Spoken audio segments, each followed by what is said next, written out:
ఉచిత కరెంటుపై కేటీఆర్ కోమటిరెడ్డి వెంకటరెడ్డి మధ్య అసెంబ్లీలో డైలాగ్ వార్ జరిగింది. బీఆర్ఎస్ హయాంలో 24 గంటల ఉచిత కరెంటు ఇచ్చామని కేటీఆర్ అన్నారు. దీనిపై స్పందించిన మంత్రి కోమటిరెడ్డి వెంకటరెడ్డి కేవలం 11 గంటలే ఇచ్చారని తెలిపారు. అయితే ఇప్పుడు కాంగ్రెస్ 24 గంటలు కరెంటు ఇస్తే బీఆర్ఎస్ ఎమ్మెల్యేలందరూ రాజీనామా చేస్తామని సవాల్ చేశారు కేటీఆర్. మేము రైతు బంధు పెట్టింది ఊరికనే పెట్టలేదు అధ్యక్ష.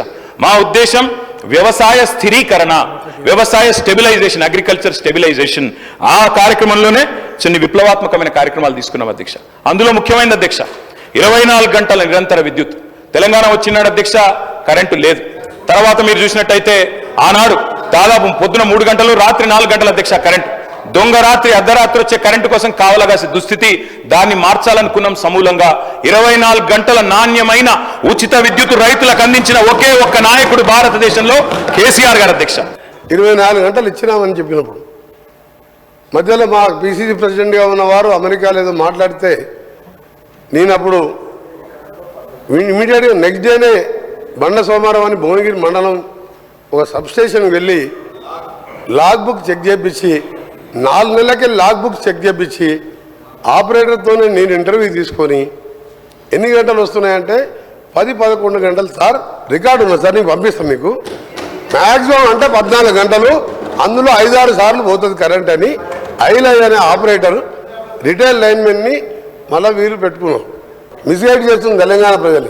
24 గంటలు ఎప్పుడు ఇయ్యలే. 5 ఏళ్ళు ఎమ్మెల్యేగా ఉన్నా, 5 ఏళ్ళు ఎంపీగా ఉన్నా, 1000 గ్రామాలు తిరిగినా దాన్ని విత్డ్రా చేసుకోవాలి. మీ డిప్యూటీ సీఎం గారే చెప్పిండ్రు, కేసీఆర్ గవర్నమెంట్ లో అత్యధికంగా యావరేజ్ గా 19.2 గంటల కరెంటు, 24 గంటల కరెంటులో యావరేజ్ 19.2 అవర్స్ ఇచ్చినామని చెప్పి మీ డిప్యూటీ సీఎం చెప్పిండ్రు. కాదంటే మీరు పోయి మీ డిప్యూటీ సీఎం తో పంచాయతీ పెట్టుకోండి, ఆయన అటు ఎందుకు చెప్పిండో అడుక్కోండి. ఇంకొక మాట, లాగ్ బుక్లు అన్నారు అధ్యక్ష. మేము అంటున్నా అధ్యక్ష, ఇవాళ కాంగ్రెస్ ప్రభుత్వం ప్రకటనలు గుప్పిస్తున్నది. ఎక్కడ చూసినా ఇవాళ మొత్తం కాంగ్రెస్ ప్రకటనలే కనబడుతున్నాయి. అందులో ఏం చెప్తున్నారు అధ్యక్ష? 24 గంటల కరెంటు. నేను వెంకటరెడ్డి గారిని అడుగుతున్నా, ఈడికెళ్ళి మీ సభ వాయిదా వేయండి అధ్యక్ష, బస్సులు అందరం పోదాం, నల్గొండ జిల్లాకే పోదాం.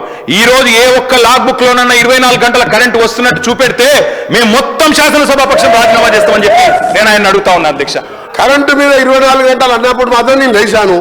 వారు కూడా మీరు సబ్జెక్ట్ డిబేట్ కావద్దని చెప్పండి.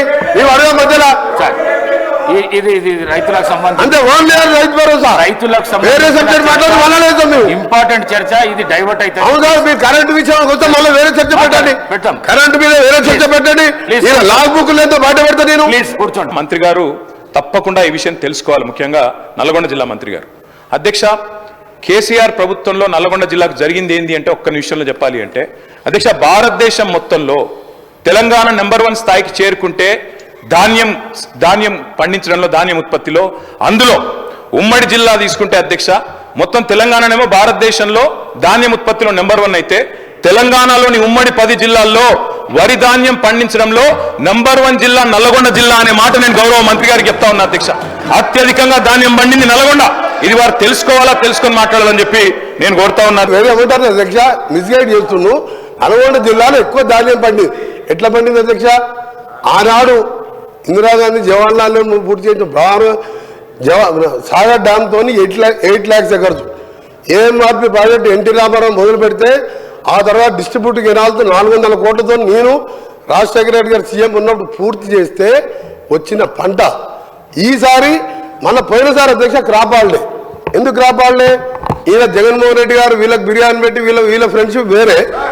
రాయలసీమ లిఫ్ట్ ఇరిగేషన్ అధ్యక్ష, అరే ఆగమా బాబు, నీకు చెప్తా, మా బాగా చెప్తా నేను. అంత బ్రహ్మాండంగా పంట పెరిగి నీళ్ళు ఇచ్చుంటే ఏకలింగం గెలుస్తారా సార్? అందరూ 60-70 మెజార్టీతో గెలిచినాం. వీళ్ళ ఓట్లు వేసేవారు కదా.